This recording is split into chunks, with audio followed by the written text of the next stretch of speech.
Welcome to the channel, or welcome back to the channel, whichever is more appropriate. Today, we are going to get our '05 Subaru Impreza Outback Impreza ready for the woods. Apologies for lack of videos lately. I've been at work trying to make money, and then, of course, spend it on stupid stuff. Here we go. Yes, here's the stupid stuff. We got a 3-inch lift. We have wheel spacer adapters. And we got some lug studs that broke on us here. Now these are spacer adapters, so they should be able to fit all of my 4.5 on 5 lug stuff for the Explorers and stuff. So I'll be able to put whatever tire I have laying around on this thing now. So that's pretty cool. But between all this, spent about 250 bucks. Now, I had a problem with lug nuts coming loose over on this side, so it's a pretty good place to start. You can see I broke one completely off, and I got one pretty boogered up right up here, too. But when I put the spacer on, I can actually get a lug nut on this broken stud, so I might just leave these alone and then just try to cut this one off behind the messed up part. Maybe I can slip a lug nut on there and have all 5 sort of holding. I think it's going to be fine, though. It's not like we're going down the highway or anything. Let's give it a shot. Free-range chickens. There they are.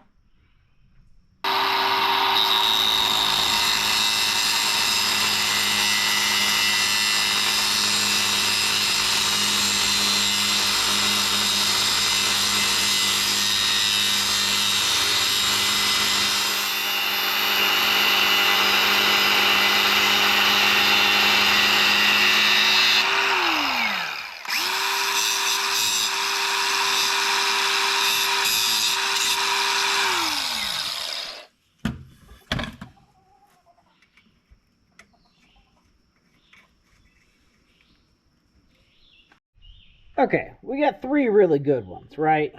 And then 2, not so good ones. Not a whole lot of threads there or there. But it's gonna be fine. Now that problem's for future me. Let's try to get this lift on here. Guess we're gonna start right here in the back. These bolts unbolt the strut, let it droop, and put the spacer in. Sounds pretty simple. I bet it's not. Let's see what happens. Okay, I got a jack stand under the car. I got the jack under the weight of the suspension. And I have 3 bolts removed there. Add a little cover. There's the bolts. So hopefully I just pull the jack down a little bit and that should drop with it.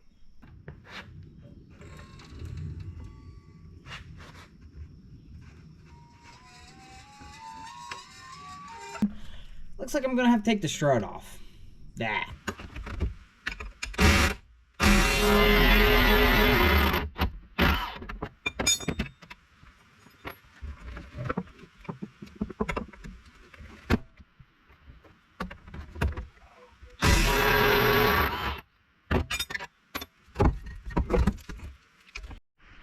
Okay, strut's off. It wasn't that bad to pull. 2 bolts, little brake hose holder right there. And of course the bolts on top, she was out, came out pretty easily for as rusty as it is. So now we got our strut spacers and a bag of hardware. Oh, we got a little puzzle. Shouldn't be too hard to figure out. Looks like the spacer goes on there. You put your new studs in there. Zip, zap, zoop. We'll see if I'll be able to shoehorn it in there though with the spacer.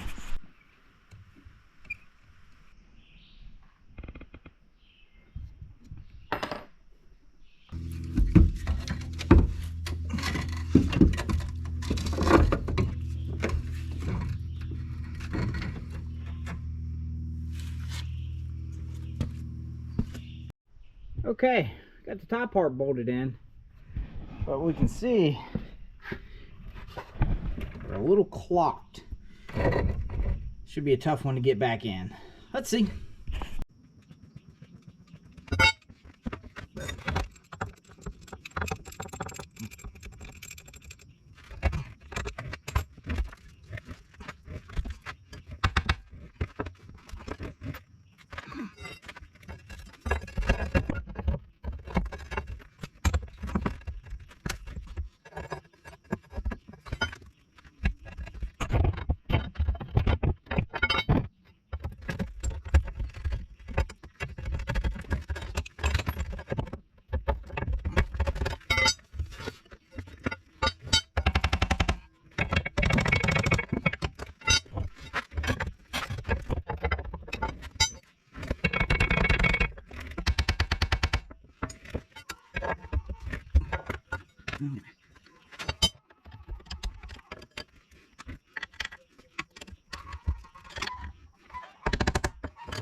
Alright, we got one side done. Now we need to find some tires to put on this. There's the difference in tire size. Do you smell burnt clutch? I do. Or I will soon. Let's see. Okay, tires still won't fit. It's bottoming out right here before I can even get it on the lug nuts. So we're going to have to do some trimming over here. Alright, we got our first little test trim out of the way. Shed some weight. Let's see if this tire will fit now. Probably still no, but we'll give it a shot. Oh, no, maybe not. Maybe it'll fit. Open on the jack. That should do. Oh, I'm hitting the jack itself. Okay. Okay. Here goes nothing.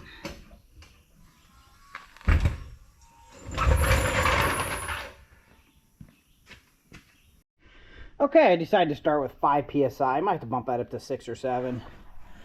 But it's on there. You know, it's tight. It's pretty tight. Especially right here. Pretty tight right there. But it's on there.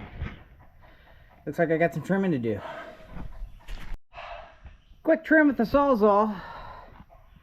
Got us definitely closer. I'm going to set you guys on the stool here and bounce around. You tell me what you think.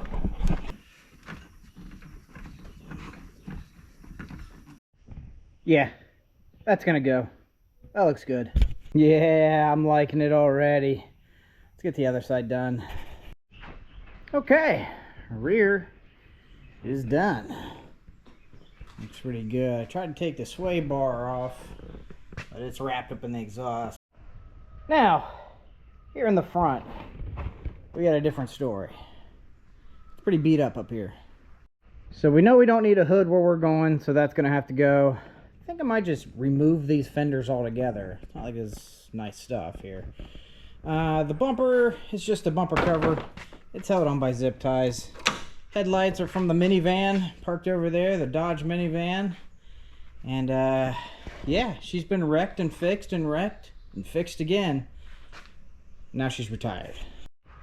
Things were getting a little sketchy. I did put 7,000 miles on this car on the road in about 2.5 years, just as a second car. I tried not to drive it during the night because these aren't exactly dialed in. They work, but they're not exactly dialed in.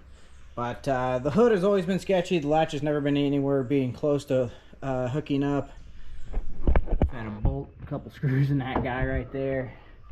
This one's just got one bolt holding on for dear life. But that fender's crunched up. It's a little out of line because the whole thing's kind of tweaked. I don't know if you can see, but the windshield's got some cracks in it. She's ready for the woods. Okay, we undid the hood, and then everything else was held in by zip ties. But probably should take these fenders off too, so they're just gonna be in the way. Okay, that's better. The fender's out of the way. Looks like the tires will fit a little better. There's still a little question mark right here, right where you think it would be. When we get the bigger tires on, we turn the wheels, we might bump into that. Let's see.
Okay, we got our strut out, we got our spacer. Pretty simple, slips right on. Run our studs in, run our bolts in, back on the vehicle. Easy, easy. Another fun fact I learned today is the sway bar lengths are made out of plastic. Look at that, like butter. There we go, now we got some travel. Not that we're terribly concerned about the alignment, but this bolt's cammed to adjust. So you could probably adjust out this lift, still make this thing go down the road right. I'm not the guy though. Just thought it was a little fun fact.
Ooh.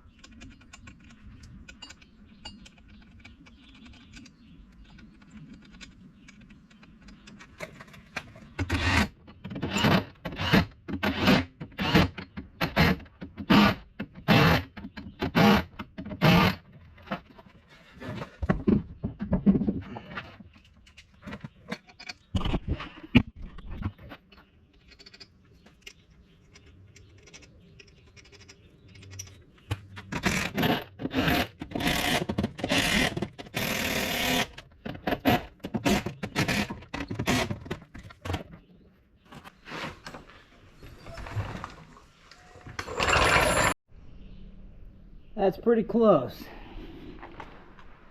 We'll see after a couple cranks of the wheel here.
Okay, it's been about a week. I'm back out here on it. I made a couple mistakes. Let me show you what I'm talking about and how I intend to fix it. Okay, so the mistake I made was that these lug nuts are not this right lug nuts for the inside spacer. They don't fit quite right. Like, they feel like they tighten up, but like the thread pitch is a little different, so probably wouldn't have worked anyway. Now with the spacer adapter on, the wheel was hitting around this area. So I figure what I'm going to have to do is modify this somehow. I'm just going to take my hammer and just beat this. If I have to, I might have to cut a slice just so it'll fold in easier. But I'm going to try just swinging a hammer at it forever and then see if we can get that dented in far enough that the tire will fit. Let's see.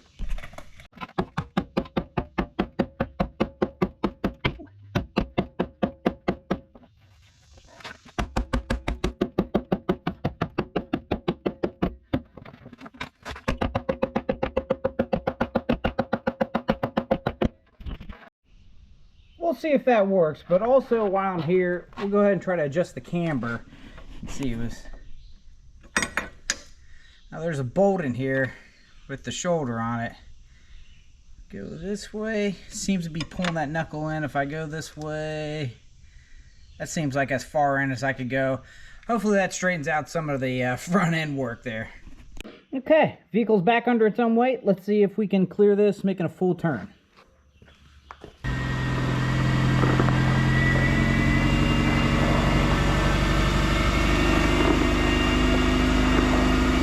Okay, went ahead and did the other side. It fits also. Close enough. Now let's get rid of some other stuff, like these tail lights, this hatch, side mirrors. They're there. They can all go. Okay, I did decide to keep the mirrors. They might be handy. They might get crunched up. I don't know. As narrow as this thing is, I fit down the trails with the mirrors just fine and never really break them. Now, the story on this thing is it's been wrecked twice in the front end. One of the times it was wrecked, it was on the side of the road wrecked. And somebody came by and liberated this thing of its catalytic converters. What a nice fellow that was. Anyway, exhaust that's on it now, the guy kind of hacked together. Did an alright job, really. It does hang a little low on the ground clearance. My dilemma is if I cut that, I back up in a mud hole, it's just going to force mud in the exhaust. I've been down this road a couple times. So for now, we're going to leave it. Another look at the difference in tire size. Maybe I'll do that exhaust when I burn the clutch out of this thing, and I need it out of my way anyways to put a clutch in it. But I think that's as far as I'm going to take it so far in this one right now. I'm ready to get in the woods, man. Speaking of the woods, it's been a little dry lately, so the woods aren't going to be as exciting. Hardly any mud. We've had a bit of a heat wave here in Ohio, and it's really hot. It's hot. Ah, the mercury. Last time we sucked in a little too much water there. The old 4.6 started ticking on us. Now, it's not that bad. It sounds like it runs okay enough. Maybe I lost a cylinder. I'm not quite sure right now, but we're still going to run it. I mean, come on, guys. Just because you destroy one cylinder doesn't mean the other 7 should be left behind. We're going to use them all. Now, I got a few things to tidy up here. I hit that bump pretty darn hard and lodged a bunch of things loose. But what do you expect when you hold everything together with zip ties and self-tapper screws, you know? But man, was that a lot of fun. Wouldn't trade it for anything. So some of you are thinking, hey, you spent some money on that Subaru. What about your Blue Explorer? I hear you. Now, for now, I'm going to save up and put some actual work into this thing. I did rip the whole harness out of the fuel pump thing there in the woods, as well as the clutch needs to go, and I could do a little better with this air intake here. I know that. Also, this thing is just rotting out, and I'd like to have some kind of cage in here, you know, in case I tumble over. And also, I want this thing to be just like a step above what I usually do out here. Like, I'm usually in some borderline stock vehicle tearing it to hell. That's where I like to be out here. But I'd like this one to be better. Something maybe I could take to an off-road park or something with reasonable dependability. Yeah. So like everybody else's project, this one's growing. It happens. Free-range chickens. Dust bath. Still haven't made a decision on what I'm going to do with this thing. The 5.8 automatic in the transfer case, thoughts of it getting into an Explorers crossed my mind. I don't know if that's a great idea or not, but one of the things I've been thinking about. It really does still run good, but man, is it sacked out bumper to bumper. It's more than just body damage. The rust was there before I damaged it. Man, is this thing sacked out. One other thing I noticed. That's where the fuel goes. So she's been eating a bunch of mud. Still runs fine. But lack of videos lately means we've been pouring the old concrete there. So, you know, the bills are at least getting paid. That's always good, right? I do hope to get back on the twice-a-week schedule. That was really fun. I really enjoyed that. When I get the time and the woods is in correct order. It's a lot better when it's muddy back there. It just makes for better videos. It really just does. But as always, guys, like, comment, subscribe. Thanks for watching. We'll see you on the next one.